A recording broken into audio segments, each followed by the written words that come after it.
பாவங்கள் பெருகி வரும் இவ்வுலகில் அப்பாவத்தை செய்வதற்கான வழிமுறைகளுக்கும் பஞ்சமில்லை. பாவத்தை மக்கள் பால் போல் பருகிக் கொண்டிருக்கிறார்கள். இன்று தொலைக்காட்சியின் மூலமாக எளிதாக பிசாசானவன் குடும்பங்களிலும் உள்ளங்களிலும் புகுந்து விடுகிறான்.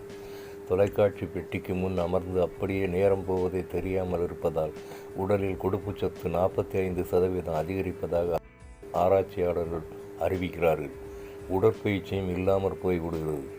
அது வெறும் ஆபாச காட்சிகள் நம் மனதை கரைப்படுத்தி விடுகிறது. இன்று நடைபெறும் அநேக வன்முறைகளும் படுகொலைகளும் தொலைக்காட்சியை காண்பதின் பிரதிபலிப்பே. ஒரு வயதான பெண்மணி தொலைக்காட்சியை பார்த்து கொண்டே தன் அறையில் மரித்து போனாள். 3 நாட்கள் கழித்தே அவள் குடும்பத்தாருக்கு தெரிய வந்தது என்று செய்தித்தாளில் வாசித்தோம். மேலை நாடு ஒன்றில் திருமதி மார்வின் என்ற தாயார் தான் வேலை செய்யும் போது தன் குழந்தையை தொலைக்காட்சிக்கு முன்பு வைத்து விடுவார்.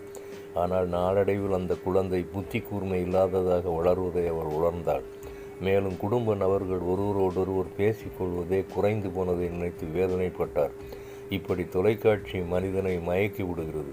தொலைக்காட்சி முன்பு அமர்ந்ததும் என்னோடு இயேசு அமர்ந்திருந்து இந்த சேனலை பார்க்கிறாரோ என்று யோசித்து கண்களை நன்கு திறந்து வைத்து நிதானித்து பாருங்கள்.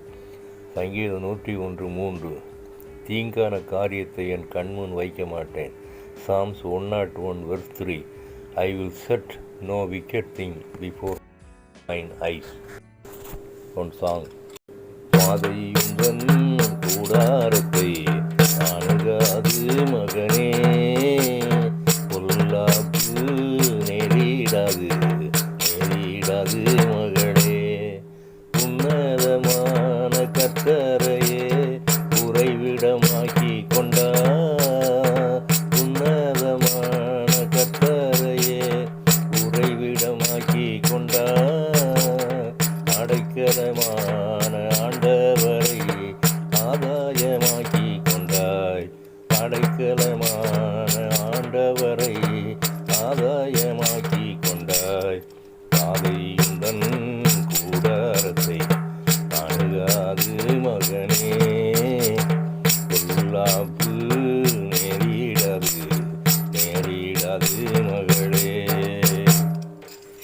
ஜெபம்.